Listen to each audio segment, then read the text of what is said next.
नयनं परमं पवित्रम् उद्वत्तिवाकरनिभोज्ज्वलकान्तिकान्तम् विघ्नेश्वरं सकलविघ्नहरं नमामि। वंशी विभूषितकरान् नवनीरदाभान्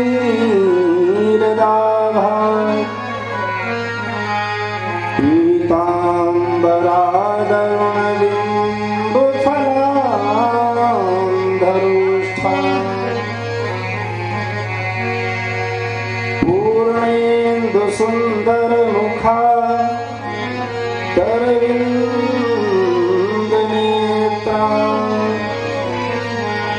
कृष्णात् परं किमपि तत्त्वमहं न जाने। मनोजवं मारुततुल्यवेगम् जितेन्द्रियं बुद्धिमतां वरिष्ठम् वातात्मजं वा नरयूथमुख्यम् श्रीरामदूतं शरणं प्रपद्ये। जय गणेश भगवान की जय हो। श्री गौरी मैया की जय हो। श्री सद्गुरुदेव भगवान की जय हो। श्री राघवेंद्र सरकार की जय हो। श्री हनुमान जी महाराज की जय हो। श्री आदिशक्ति शुंभा मैया की जय हो। श्री गंगा मैया की जय हो। श्री ब्रह्मावर्त क्षेत्र की जय हो। श्री राम धाम की जय हो। श्री वशिष्ठेश्वर महादेव की जय हो। नमः पार्वती पतये हर हर हर महादेव।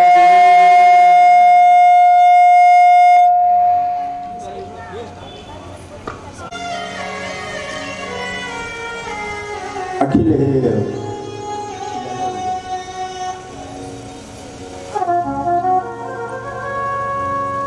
अखिल हेय प्रयत्नीक कारण करण अकारण करुणावरुणालय भक्तजन वांछा कल्पतरु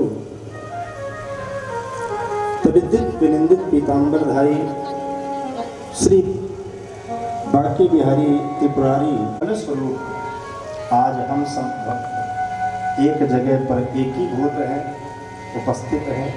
ये परमात्मा की प्रत्यक्ष कृपा है।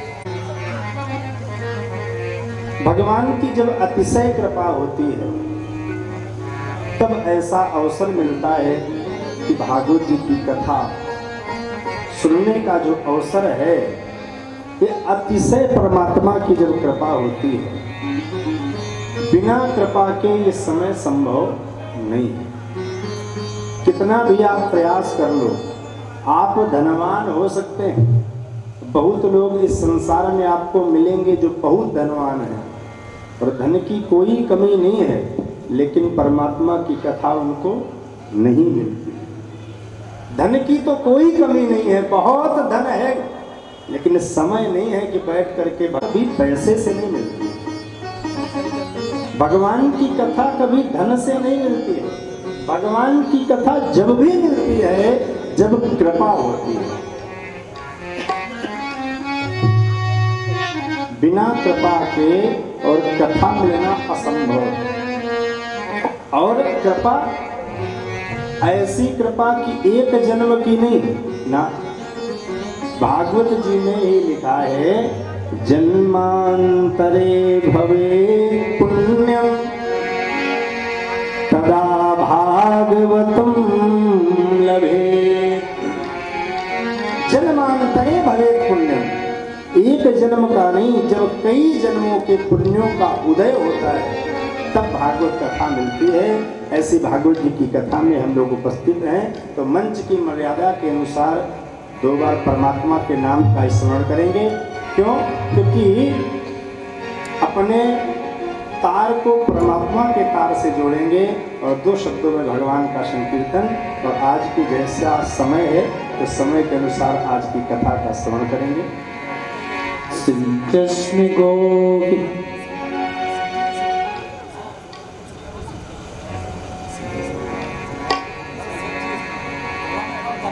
श्री कृष्ण गोविंद हरे मुरारी, हे नाथ नारायण वासुदेवा।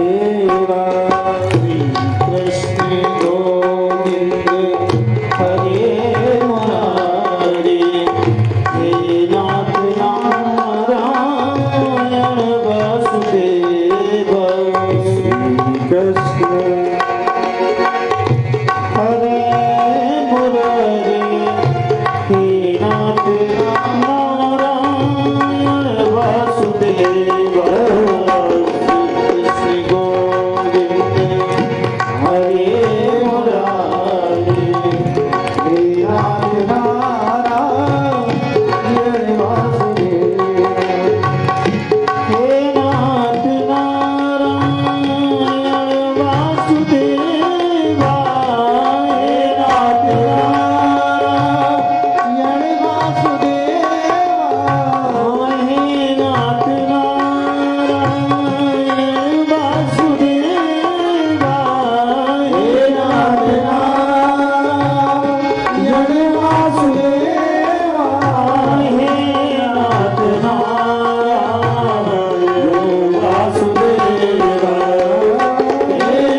श्रद्धा के साथ में आप समस्त भक्तों ने भगवान के नाम का स्मरण किया। आज भागवत जी का प्रथम दिवस है। सर्वप्रथम हम लोग यहाँ पर उपस्थित हैं भागवत जी की कथा सुनने के लिए।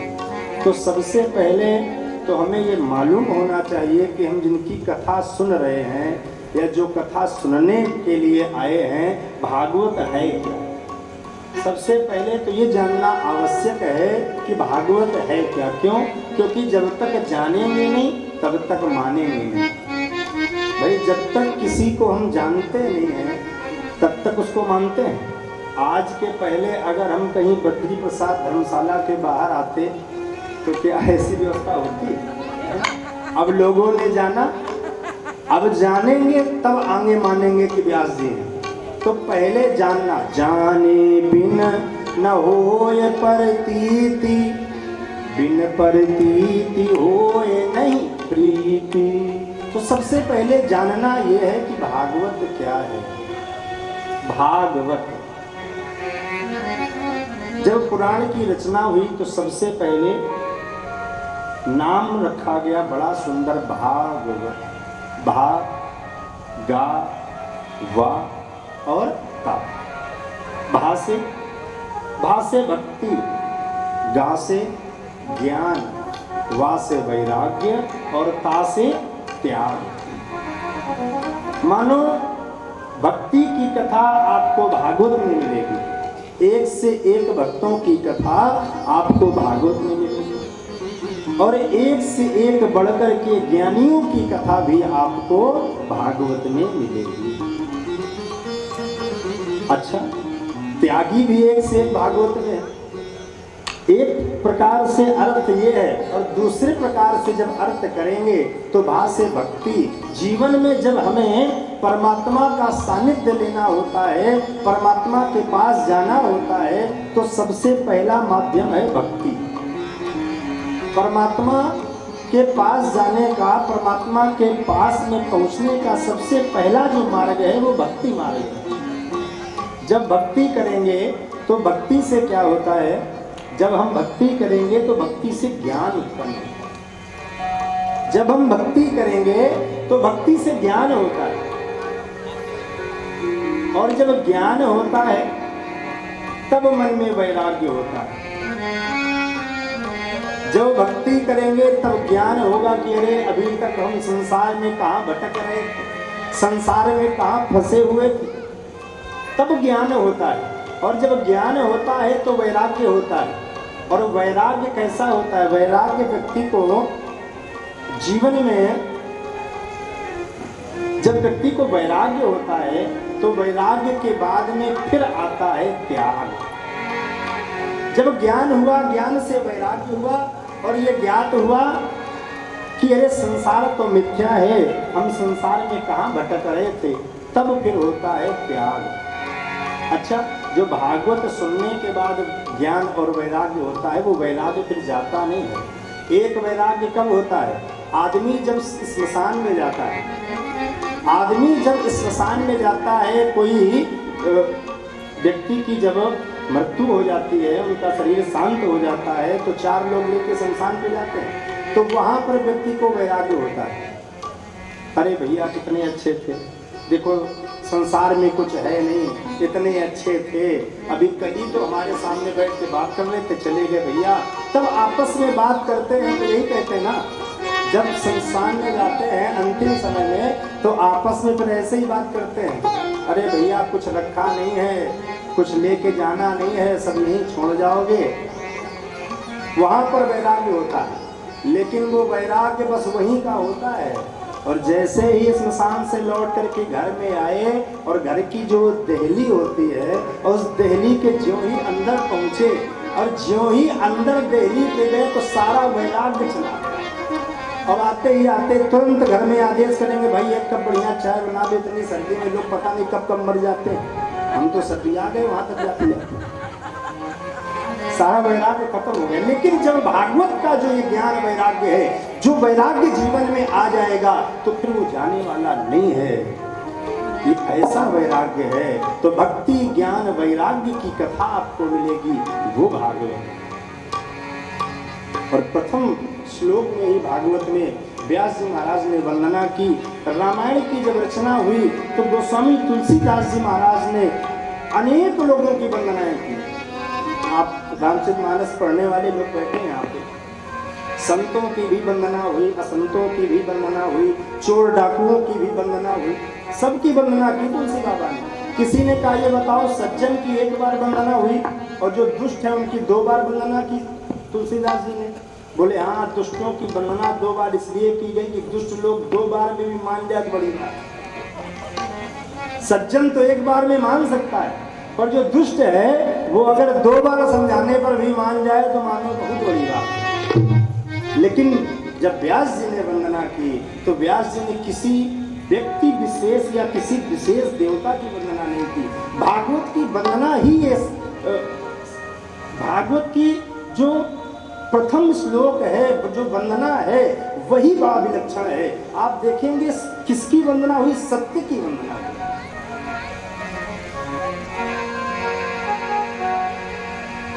और भागवत में पहले 6 अध्याय जो आए हैं वो पद्म पुराण से लिए गए हैं और वो भागवत का महात्म कहा जाता है। जो महात्म मतलब महिमा, किसी की महिमा जब सुनेंगे,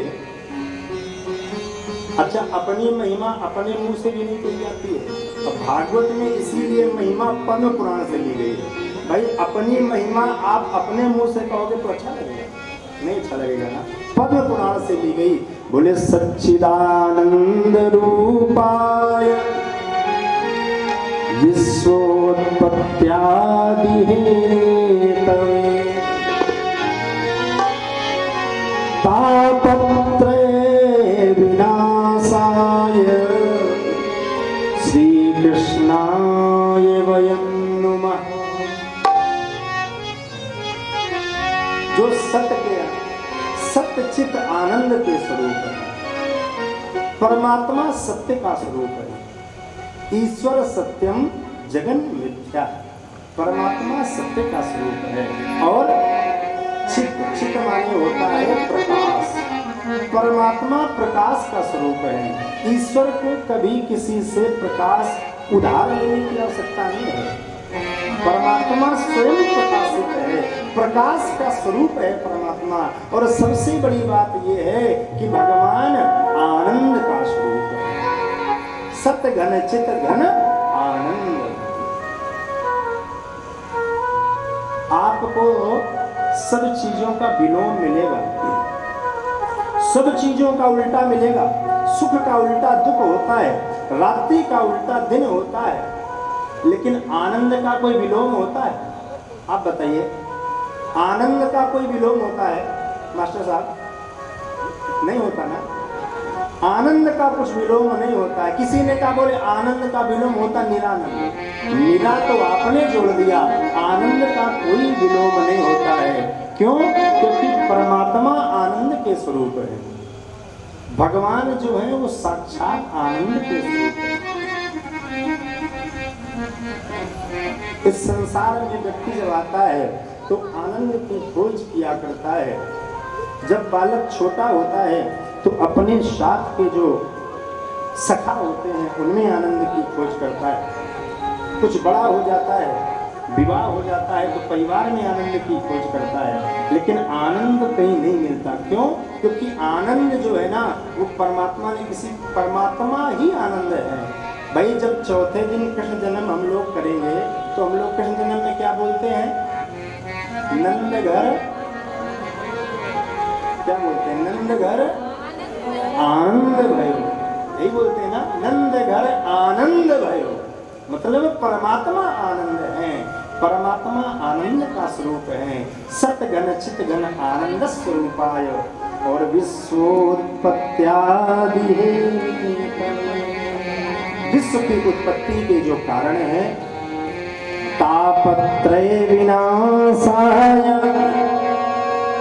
तीनों प्रकार के तापों का जो शमन करते हैं। 3 ताप व्यक्ति के जीवन में होते हैं, दैहिक दैविक भौतिक। जो तीनों प्रकार के तापों का शमन करते हैं तो श्री कृष्णाय वयं नमः।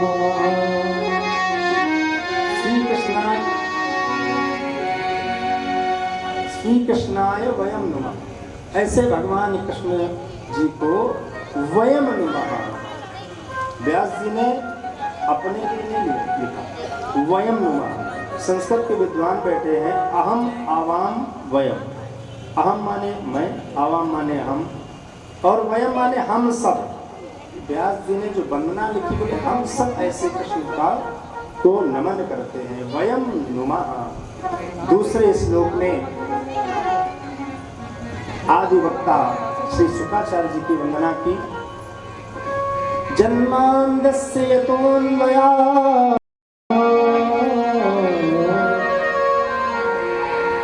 यं प्रजनुपेतमपेत कृत्यं द्वैपायनो विरह कातरया जुहाव पुत्रेति तन्मयतया तरवोऽभिनेदुस्तं सर्वभूत हृदयं मुनिमानतोऽस्मि।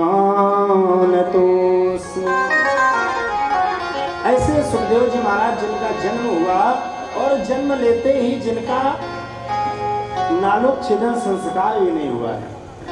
जब शिशु का जन्म होता है तो जो पहला संस्कार होता है वो यही होता है, नालोच्छेदन संस्कार। तो जिनका नालोच्छेदन संस्कार भी नहीं हुआ है, ऐसे श्री सुखदेव जी महाराज की वंदना की। यद्यपि भागवत में तो श्लोक यही आया है और देवी भागवत में सुखदेव जी के जन्म की कथा आती है। एक बार की बात है,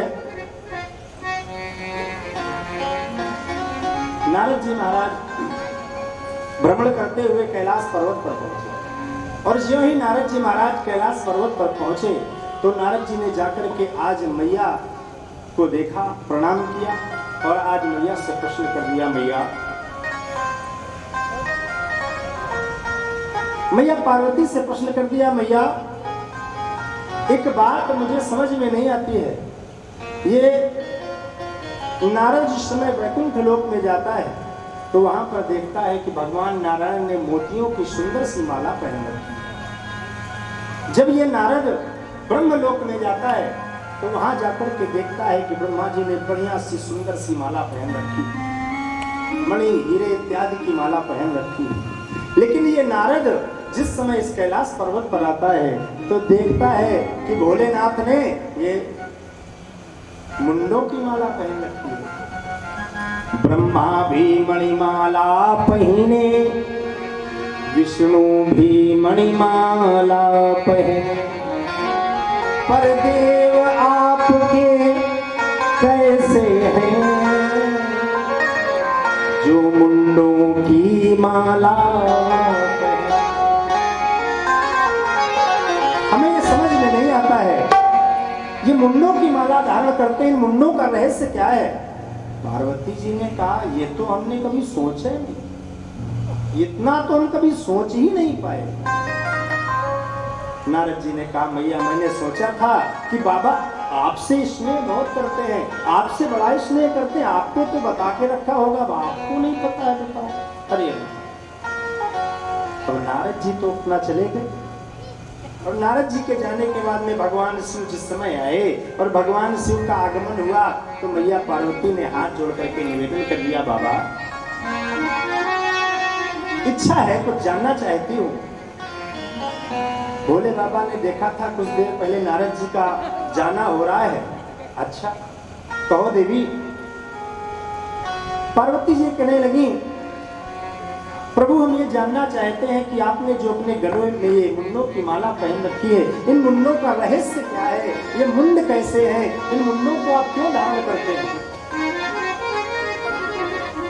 भोले बाबा कहने लगे, मैया आज के पहले तुमने कभी, देवी आज के पहले तुमने कभी ऐसा प्रश्न नहीं किया, आज तुमने किया है, जरूर इसमें भी प्रभु की कोई लीला है।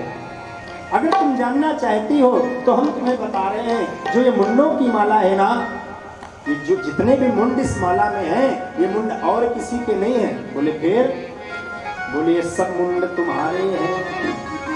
जो ही कहा सब मुंड तुम्हारे हैं। पार्वती जी बोली, बाबा ये सारे मुंड हमारे हैं प्रभु। भोलेनाथ बोले, देवी सारे मुंड आपके हैं। अरे मतलब हमारा शरीर इतनी बार शांत हो चुका है, हमारी मृत्यु इतनी बार हो चुकी है। बाबा बोले, हाँ तुम इतनी बार मर चुके। अच्छा ये बताओ बाबा, मैं इतनी बार मर चुकी हूँ और आप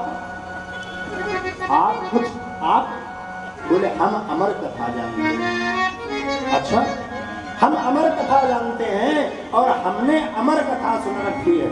अच्छा उससे क्या होता है? बोले अमर कथा का फल ये है, जो अमर कथा सुन लेता है वो अमर हो जाता है।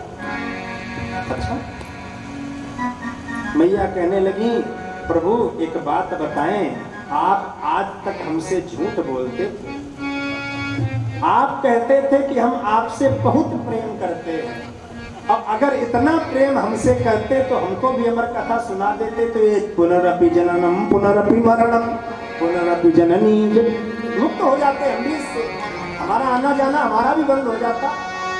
भोलेनाथ बोले देखो इससे सृष्टि की व्यवस्था बिगड़ जाएगी, इसलिए हमने आपको हट कर दी मैया ने नहीं। आज भोलेनाथ ने मैया को लिया साथ में और जाकर के अमरकंटक पहाड़ पर पहुंच करके, और भगवान शिव ने सोचा अवश्य प्रभु की कोई माया है और प्रभु की कोई लीला है, वो कोई नई लीला रचना चाहते हैं। आज वहां जा करके और डमरू का निनाद किया, एक बार डमरू का निनाद किया, जो भी पशु पक्षी उस पर्वत पर थे उस पर्वत को छोड़ करके चले गए। अब भगवान शिव ने कथा प्रारंभ की और मैया पार्वती को सामने बिठा करके आज अमर कथा होने लगी। आज बात क्या हुई, जैसे प्रायः पहले बाबा कथा नहीं सुनाते थे नाती को, तो पीछे से नाती हूँ करता था, बाबा सुनाते जाते, तो आज उसी प्रकार से कथा में भगवान भोलेनाथ कथा सुना रहे हैं। मैया भगवान कहते हैं ऐसा हुआ था, मैया कहती है अच्छा हाँ हूँ, पीछे से हुकारी भर रही है। वहीं पर जब पहली बार डमरू बजाया तो एक तोती का अंडा रखा हुआ था, डमरू को बजाया, उससे शिशु बाहर आया, सावक बाहर आया। आज वो वहीं पर रह गया क्योंकि उसके पंख नहीं थे, बाकी सब उड़ गए। आज कथा जब गूढ़ रहस्यों की ओर बढ़ी तो मैया पार्वती को नींद आ गई, और मैया पार्वती को जो ही नींद आई, इस तोती के बच्चे ने सोचा इतनी सुंदर कथा चल रही है, इतनी अच्छी कथा चल रही है, अगर ये हुकारी बंद हो जाएगी तो निसंदेह ये कथा भी बंद हो जाएगी और मैं इस कथा से वंचित रह जाऊंगा, मैं इस कथा को सुनने से वंचित रह जाऊंगा। तो आज इस शिशु इस तोती के बच्चे ने पीछे से हुकारी प्रारंभ कर, और ज्यों ही कथा विराम हुई, कथा विराम के बाद में भोलेनाथ ने ज्यों ही जयकारा लगाया, मैया की नींद खुली। और जब मैया की नींद खुली, मैया कहने लगी बाबा ये बताओ इसके बाद क्या हुआ। ज्यों ही भगवान ने सुना, भगवान कहने लगे देवी क्या तुम्हारा ध्यान कथा में नहीं था, क्या तुम्हारा चित्त कथा में नहीं था, क्या तुम केवल शरीर से यहाँ पर बैठी थी, मन तुम्हारा कहीं अन्यत्र था क्या। मैया कहने लगी प्रभु हमें निद्रा आ गई, हमें नींद आ गई। ज्यों ही ये सुना भगवान कहने लगे तो इस पर्वत पर ये हुकारी भरने वाला कौन था। क्रोध आ गया भगवान शिव को, अरे इसने हमारी ब्रह्म विद्या की चोरी की। कथा कोई भी हो, कथा सदैव सन्मुख बैठ करके सुननी चाहिए। प्रयास पूरा यही होना चाहिए कि वक्ता के सन्मुख बैठ करके कथा सुननी चाहिए, ये कथा सुनने का नियम है। और वक्ता के पीठ के पीछे बैठ करके कथा कभी नहीं सुननी चाहिए, इससे ब्रह्म विद्या की चोरी है। वक्ता के पीछे बैठ करके कथा नहीं सुननी चाहिए, इसने ब्रह्म विद्या की चोरी की है। क्रोध आ गया, त्रिशूल लिया हाथ में, मैं इसको दंड दूंगा। आज ये तोती का बच्चा उड़ा और उड़ करके आगे आगे तोती का बच्चा जा रहा है। सम्यक प्रास नाम का आश्रम है, व्यास जी की पत्नी सुलभा देवी, और इनका कहीं कहीं नाम पर अरुणी देवी भी आता है। नाम सुलभा देवी वैसे है पर कहीं कहीं अन्य ग्रंथों में अरुणी देवी भी नाम है। व्यास जी की पत्नी सुलभा देवी अपने केसों को सुखा रही थी, जम्हाई आ गई और जम्हाई के माध्यम से ये तोती का बच्चा मुख के माध्यम से जाकर के उदर में प्रविष्ट हो गया, उदरवस्थ हो गया। पूरी कथा सुन चुका है, जान चुका है कि संसार में जाएंगे तो माया प्रभु की हमको परेशानी करेगी, तो संसार में आना नहीं चाहता है, इस मृत्यु लोक में आना नहीं चाहता। पीछे से पहुंच गए जाकर के भगवान शिव, और भगवान शिव ने देखा कि इस आश्रम में तोती का बच्चा घुसा है, तो वहीं पर जाकर के बैठ गए। व्यास जी आए, व्यास जी ने प्रणाम किया, बाबा आज कैसे दर्शन दिए? अरे बोले तुम्हारे आश्रम में हमारा चोर घुसा है, हमारे चोर ने तुम्हारे आश्रम में प्रवेश किया है। व्यास जी ने कहा अच्छा एक बात हमें ये नहीं समझ में आ रही है कि धन धन भोलेनाथ आपके कौड़ी नहीं खजाने, तीन लोक बस्ती में बसाए आप बसे वीराने। जब कौड़ी नहीं खजाने में तो चोरी क्या हो गया आपका बाबा? अरे इसने हमारी ब्रह्म विद्या की चोरी की, मतलब इसने कथा की चोरी की। अच्छा कौन सी कथा की? बोले कथा थी अमर कथा। अच्छा अमर कथा की चोरी की है, चोर मिल जाएगा तो क्या करोगे? बोले चोर को दंड देंगे। क्या दंड दोगे? मृत्यु दंड दोगे। अच्छा जब वो अमर कथा सुन चुका है प्रभु, तो वो तो अमर हो चुका है। आज भगवान शिव वहां से वापस आ गए। आज देवताओं ने जाकर के प्रभु से प्रार्थना की, प्रभु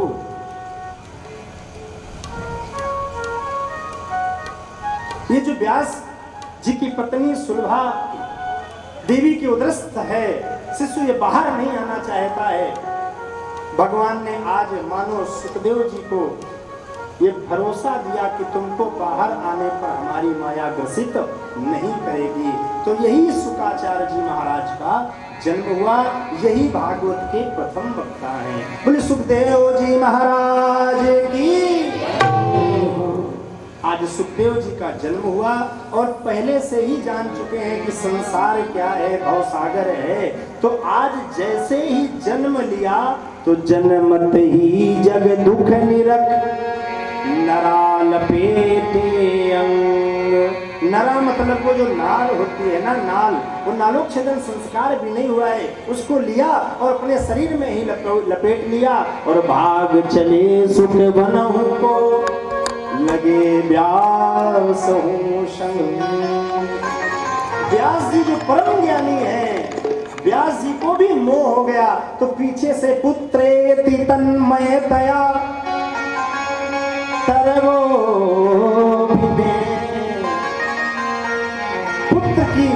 पुत्र के मोह में व्याकुल होकर के व्यास जी पीछे से दौड़े। मार्ग में एक जगह पर कुछ युवतियां स्नान कर रही थी। 16 वर्ष के सुखदेव जी उस स्थान से निकल गए। शरीर पर कोई भी वस्त्र नहीं है, सुखदेव जी के वो निकल गए। जो युवतियां थी, नवयुवतियां, वो स्नान करती रहीं, लेकिन ज्यों ही व्यास जी उस स्थान से निकले, आज उन युवतियों ने अपने अपने शरीर को वस्त्रों से आच्छादित करना शुरू कर दिया। आज व्यास जी खड़े हो गए और कहने लगे, हमें एक बात समझ में नहीं आ रही है। मेरा युवान बालक, नौजवान बालक अभी यहाँ से गुजर गया, आप लोगों को लज्जा नहीं आई, और मैं इतना वृद्ध और मैं जब निकल रहा हूँ तो आपको लज्जा आ रही है।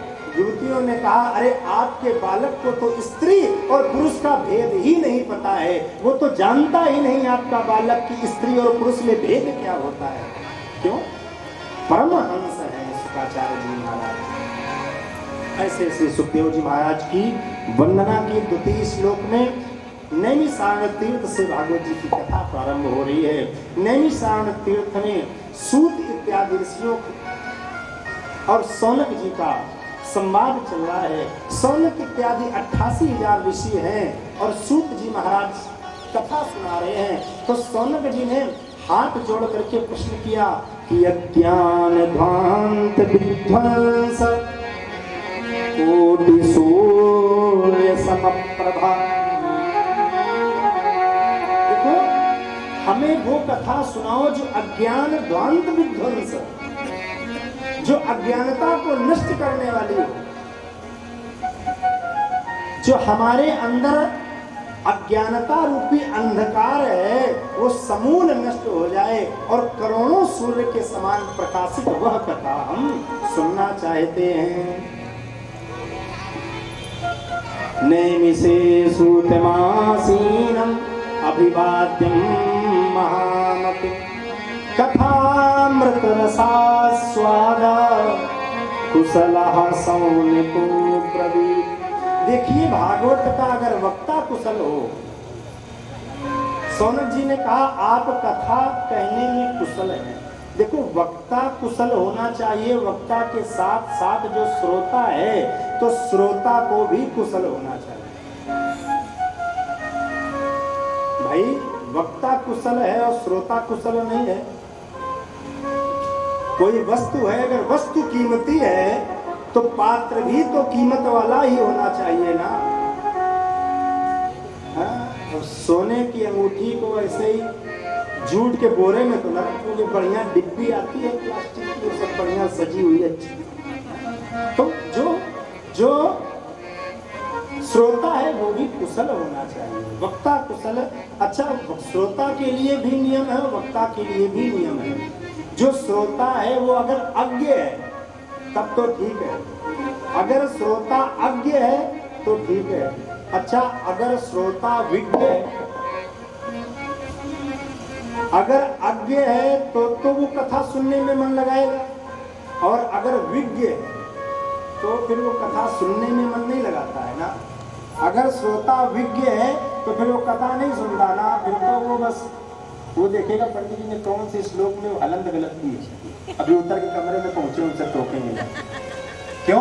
क्योंकि वो पहले से पूरा भरा हुआ है। जब पात्र खाली होगा तभी तो उसमें घुस जाएगा ना, जब पात्र खाली होगा तभी तो उसमें कुछ जाएगा ना। और पात्र पूरा भरा हुआ है, ऊपर से तक भरा हुआ है, तो फिर कहाँ जाएगा। तो श्रोता भी कुशल होना चाहिए। सबसे बड़े कुशल श्रोता कौन है? कथा के सबसे कुशल श्रोता हैं श्री हनुमान जी महाराज। अतुलित बल धामम। अच्छा कथा सुनने में ही आगे नहीं है ना, हर चीज में आगे है। अगर बलवानों की बात आ जाए तो बलवान कितने हैं? अतुलित बल धाम। बल इतना है कि उसकी कोई तुलना ही नहीं है। भाई पहले जब बल की तुलना होती थी तो आपने महाभारत की कथा में बहुत बार सुना होगा, बोले वो भीम थे, वो जरासंध थे, वो 10,000 हाथियों का बल रखते थे। ऐसा पहले जो बल की माप थी, बल की जो तुलना की जाती थी वो हाथियों से की जाती है। अच्छा वो कलयुग में कैसे की जाती है? कलयुग में अब हाथियों से बल नहीं नापा जाता ना, अब घोड़े से। ये इतने हास पावर की है, अब घोड़े से नापा जाता है बल है। तो हनुमान जी कथा सुनने के इतने रसिक हैं। अतुलित बल धामम। अतुलित बल धाम, पहलवान है, कितना बल है। अच्छा पहलवान है तो यही नहीं कि केवल पहलवान है ना, बहुत बार आपने देखा होगा जो अच्छा पहलवान होता है, जो शरीर में हष्ट पुष्ट बलवान होता है, तो वो दिमाग से कम बलवान होता है। बहुत बार ऐसा देखा होगा जो दिमाग से अच्छा बलवान होता है वो शरीर से बलवान नहीं होता।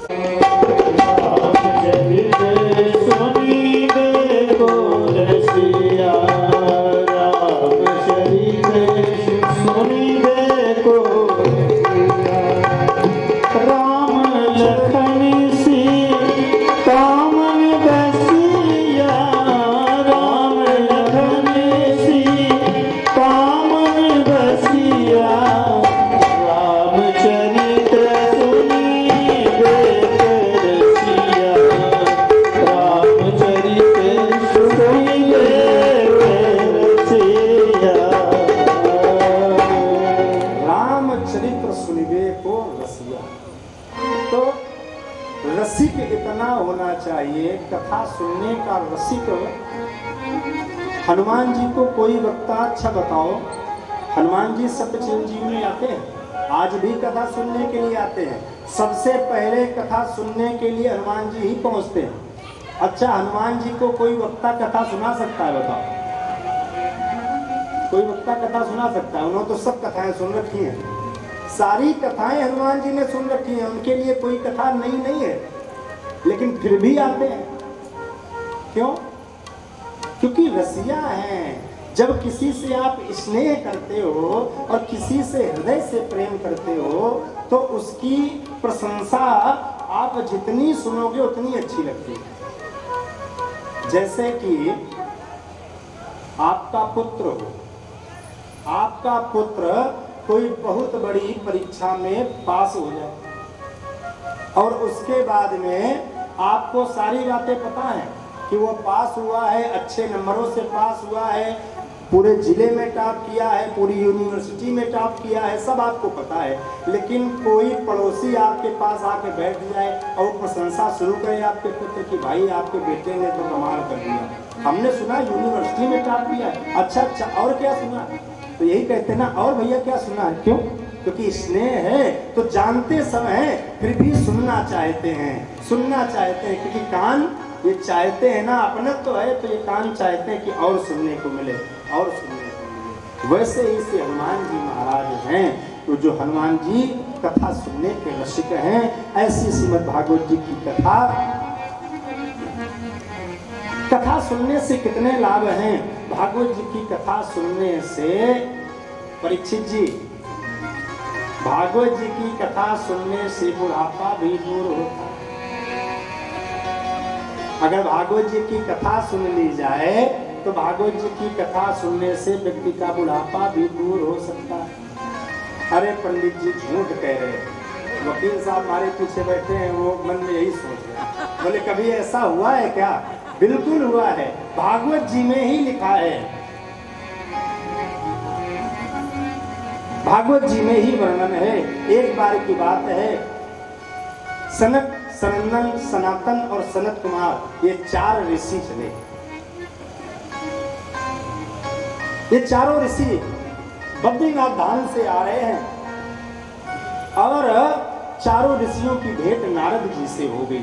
जो ही नारद जी को देखा, एक सनत कुमारों ने आज नारद जी को देखा, नारद जी का जो चेहरा है वो मलिन हो गया है, मुखमंडल कुछ धूमिल सा प्रतीत हो रहा है। सनत कुमार कहने लगे, हे नारद जी, आपको देख करके तो जो दुखी हो वो भी, उसका भी दुख दूर हो जाए, आपका जो दर्शन कर ले तो दुखी व्यक्ति का भी दुख दूर हो जाए। आप इस प्रकार से दुखी हो रहे हैं, इसका कारण क्या है? आप तो ऐसे दुखी हो रहे हो जैसे सारा धन किसी का छीन लिया गया हो, जैसे किसी का सारा धन छीन लिया गया हो। और आप तो संत हैं, और संतों का धन क्या होता है? संतों का भी एक धन होता है, एक धन होता है। हम लोगों का धन क्या है?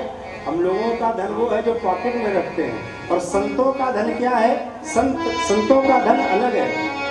हमारो धन राधा, हमारो धन राधा, श्री राधा श्री राधा।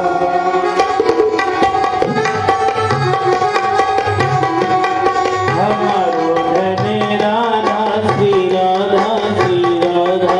हमारो धन राधा श्री राधा श्री राधा।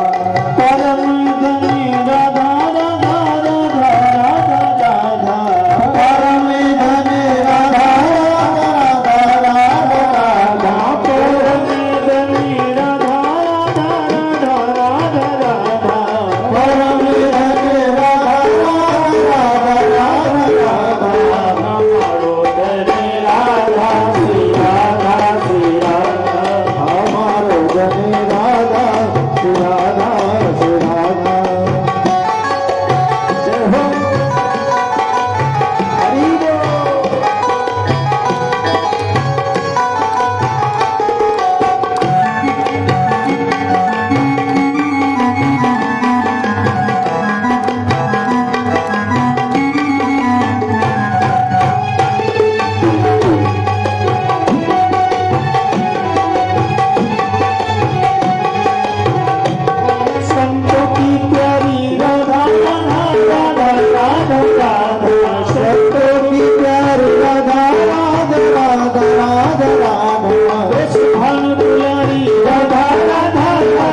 संस्कृति में एक हर चीज का करने का एक जो सनातन आपको जो भी करने का आदेश देता है, तो आप जब उसके गुण रहस्यों को समझेंगे तो उसमें कुछ ना कुछ आपको पद्धति, वैज्ञानिक पद्धति, तो ज्ञान कम हो रहा है।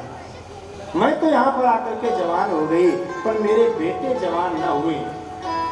नारद जी ने कहा अच्छा चलो हम इनका बुढ़ापा भी दूर किए देते हैं। और नारद जी गए पास में और नारद जी ने उनको वेद सुना दिए, वेदांत सुनाया। गीता पाठ है मुहुर्मुहु, गीता जी का पाठ कई बार सुना दिया। मुहुर्मुहु कई गीता जी के पाठ सुनाए। गीता जी का जब पाठ सुनाया तो एक क्षण के लिए तो मूर्छा उनकी गई, लेकिन दोबारा फिर सुसुप्तावस्था। अब नारद जी ने सोचा कि मेरे ज्ञानी होने से क्या लाभ है, मैं इनका बुढ़ापा नहीं दूर कर सका। आकाशवाणी हुई, नारद सत्कर्म करो, सत्कर्म करो, सत्कर्म करो। अब नारद जी ने सोचा कि सत्कर्म करें, सत्कर्म में क्या करें? तो नारद जी ने सोचा कि चलो संतों के पास चलें और चल करके पूछे, चल करके। समय ज्यादा तो नहीं हो रहा है, आज प्रथम दिवस है तो हम सोच रहे हैं कुछ कथा हो जाए, ज्यादा तो नहीं हो रहा समय है? अब ज्यादा समय लेंगे नहीं, वैसे हम 20 मिनट और लेंगे बस। हाँ बस 20 मिनट और समय लेंगे। हमें लग रहा है भक्त लोग बड़ी लंबी कलश यात्रा, शोभा यात्रा भगवान के दरबार तक गई है, तो सब थके हुए हैं। लेकिन थके हुए हैं तो ऐसा भी नहीं है, वकील साहब ने बढ़िया व्यवस्था भी करा रखी कि थोड़ी साथ की है, सब थके हुए और छटे हुए सब हैं। हाँ तो ठीक है, तो आज कथा प्रसंग में फिर वापस आए लौट के। बोले भक्त वत्सल भगवान की। तो नारद जी कहने लगे, हम जाकर के पूछते हैं, संतों से पूछते हैं। संतों के पास में गए। अच्छा अब संतों की व्यवस्था समझिए। संतों को ज्यों ही पता चला कि नारद जी पूछने आ रहे हैं, तो जिस संत को पता चले तो संत सोचे जब नारद जी को नहीं पता, भगवान के मानस पुत्र हैं और इनको नहीं पता है तो हमें कहां से पता होगा। तो भागवत में लिखा है, मुकी भूतास किंते तु पलायिता। कोई संतों ने क्या किया, बोले मौन हो गए। अपने चेले से कह दिया, देखो नारद जी हमें तो बता देना, गुरुजी मौन है, इसमें बोल नहीं रहे, शायद बेइज्जती होगी, खाम में भी बता नहीं पाए। केतस तु पलायिता, कोई आश्रम को बंद करके दाएं बाएं हो लिए। नारद जी परेशान हो गए। वही नारद जी सनत कुमारों से मिले। नारद जी कहने लगे, देखो हमें ये समस्या है, इसलिए हमारा मुख मलिन है। सनत कुमार कहने लगे, अच्छा तो भागवत जी की कथा कराओ। सप्ताहम वाचनम कुरु, भागवत जी का सप्ताह वाचन होना चाहिए, यही सत्कर्म है। जो ही ये कहा तो आज नारद जी कहने लगे, देखो हमने इनको वेद सुना दिए हैं, और भागवत क्या है, वेदों का ही सार है। वेदों से ही भागवत निकली है, भागवत वेदों का सार है, और हमने वेद सुना दिए तो इनकी मूर्छा दूर नहीं हुई। क्या जरूरी है कि भागवत सुन के हो जाएगी? आज सनत कुमार कहने लगे, देखो ये तो सभी जानते हैं कि दूध में घी होता है, दूध से ही घी बनता है। वेद से भागवत बनी है, उसी प्रकार से दूध से घी बनता है। लेकिन अगर भंडारे में पूड़ियां बन रही हो और घी कम पड़ जाए, और कोई कह दे कि दूध है तो घी बनता है, दूध डाल दो उसमें 1 लीटर और पूड़ियां निकाल लो, तो क्या संभव है?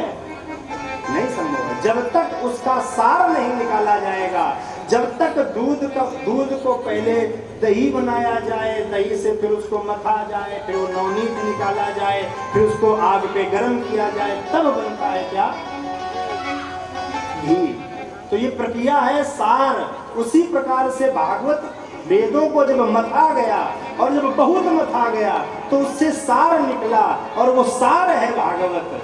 तो सार सुनाओ जाकर के।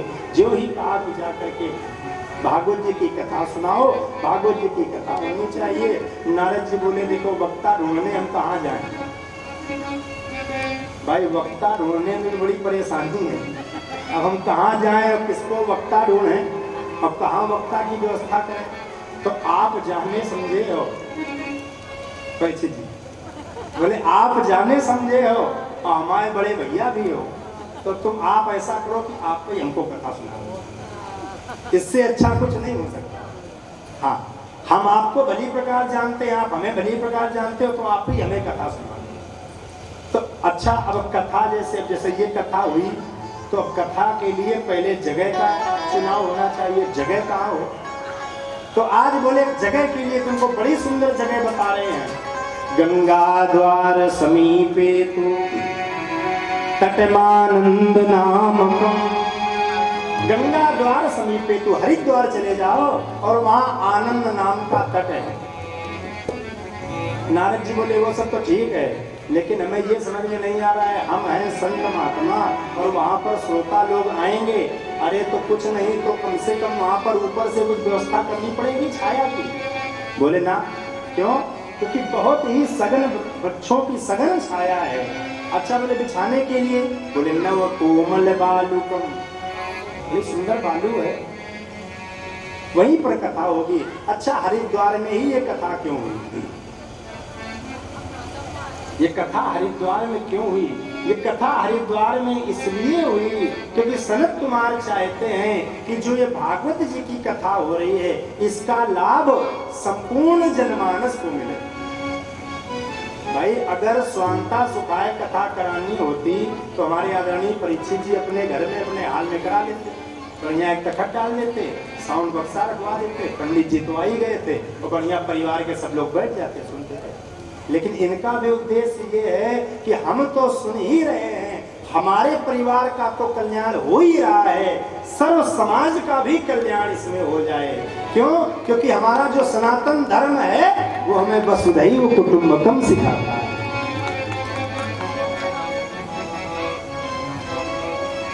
तो ये कथा हरिद्वार में इसलिए हो रही है, सनत कुमार चाहते हैं कि जो संसारी लोग हैं, जैसे हम लोग हैं, तो हम लोग अगर थोड़ा सा ऊपर पहुंच जाएं, हरिद्वार, यहाँ से हरिद्वार की ऊंचाई थोड़ी ज्यादा, और जो ऊपर वाले हैं, जो बद्रीनाथ और केदारनाथ में रहते हैं, वो ऊपर वाले थोड़ा सा नीचे आ जाएं, नीचे वाले थोड़ा सा ऊपर चले जाएं, और जो ऊपर सिद्ध महात्मा रहते हैं वो थोड़ा सा नीचे आ जाएं, तो बस मध्य भाग में वहीं पर भागवत जी की कथा, दिव्य आज कथा मंच लगाया गया। बड़े ही सुंदर शरद कुमार व्यास आसन पर और आरूढ़ हुए और व्यास आसन पर बैठे, कथा प्रारंभ हुई। और ज्यों ही कथा आज विराम दिवस में पहुंची और ज्यों ही वहां पर कीर्तन प्रारंभ हुआ, आज कीर्तन के मध्य में ही एक स्त्री और दो पुरुष, युवान पुरुष बीच में प्रकट हो गए और कीर्तन करने लगे। भज गोविंद गोविंद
कीर्तन के मध्य में ही प्रहलाद तालधारी प्रहलाद जी प्रकट हो गए,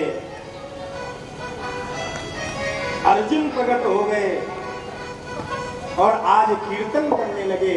वहीं पर भक्ति मैया अपने पुत्रों के साथ प्रकट हो गई। संतों के मध्य में बातचीत शुरू हो गई। संतों की कथा में स्त्री कहां से आ गई?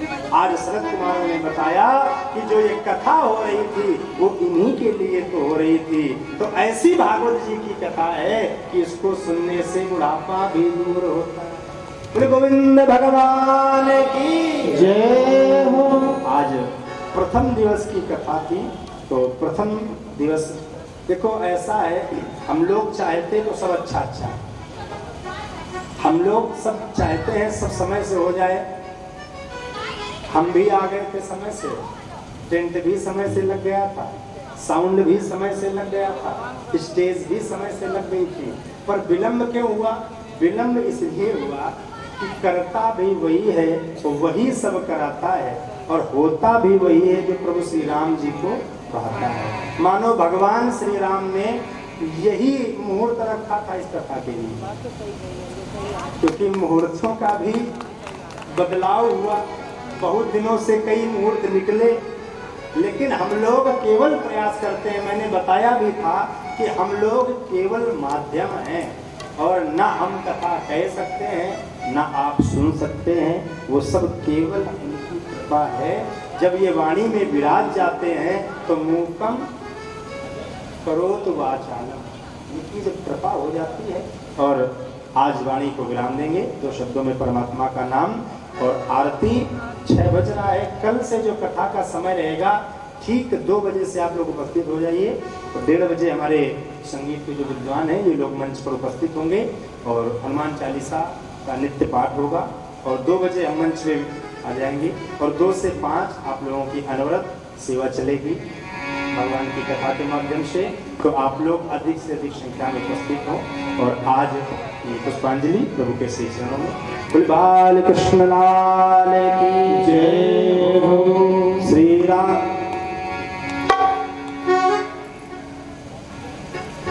श्री राधे राधे गोविंद गोविंद राधे, श्री राधे राधे गोविंद गोविंद राधे, श्री राधे राधे गोविंद गोविंद राधे, श्री राधे राधे गोविंद गोविंद राधे, गोविंद राधे गोपाल राधे, गोविंद राधे गोपाल